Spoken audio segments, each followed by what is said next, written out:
Oke, saya teruskan lagi, fungsi bahasa Indonesia juga sebagai alat kontrol sosial. Di sini kita bisa mengontrol, eee, bagaimana sosial kita, misalkan itu dengan cara berdakwah, terus lagi, pidato dengan, suasana agama, seperti itu. Itu sebagai kontrol sosial agar terjalin dengan baik. Oke, bagaimana kedudukan bahasa Indonesia itu? Bahasa Indonesia itu adalah bahasa pemersatu.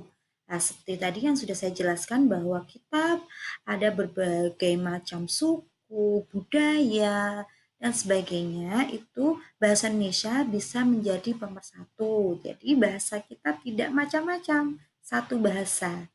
Bisa dimengerti oleh semua suku bangsa kita di Indonesia.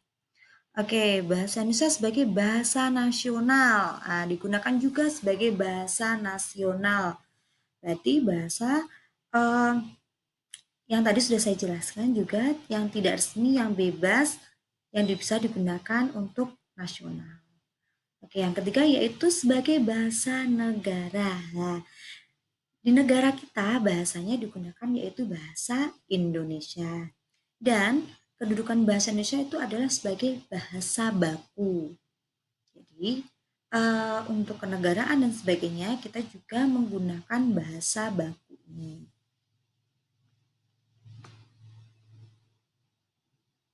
Oke, bagaimana hubungan bahasa Indonesia dengan bahasa lainnya? Oke, seperti contohnya dengan bahasa daerah. Oke, bahasa daerah sendiri sebagai pendukung bahasa nasional. Nah, seperti yang sudah dijelaskan pada pasal 32 ayat 2 Undang-Undang 1945.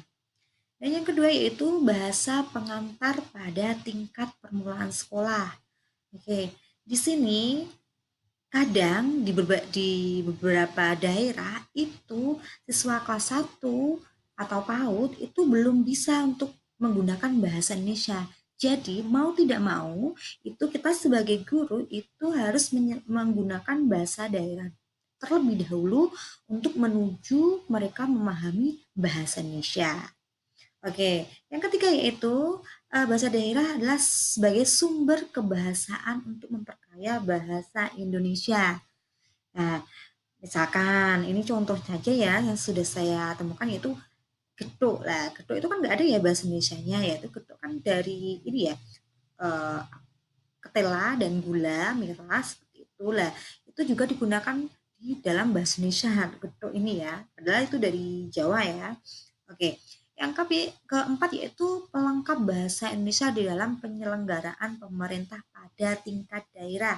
Oke, pastinya di dalam kenegaraan di daerah, pemerintah daerah itu masih menggunakan bahasa daerah. Ada sebagian misalkan kalau pidato seperti itu menggunakan bahasa daerah. Oke, kalau bahasa asing ini sebagai penunjang komunikasi internasional seperti diplomasi dan politik. Walaupun kita juga menggunakan bahasa Indonesia, itu bahasa asing itu juga sangat penting untuk digunakan, yaitu sebagai penunjang komunikasi internasional untuk politik dan diplomasi. Yang kedua yaitu pentransfer ilmu pengetahuan sebagai pengayaan kosakata bahasa Indonesia. Baik, kalau kita belajar bahasa asing, pastinya kita juga menggunakan bahasa Indonesia terlebih dahulu. Misalkan rambut, hair, dan sebagainya. Hair dan sebagainya, seperti itu.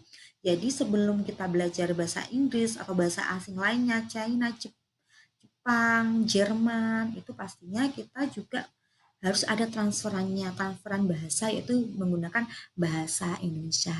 Baik, sekian penjelasan dari saya. Misalkan ada yang ditanyakan, silahkan ditanyakan di komen. Terima kasih. Wassalamualaikum warahmatullahi wabarakatuh.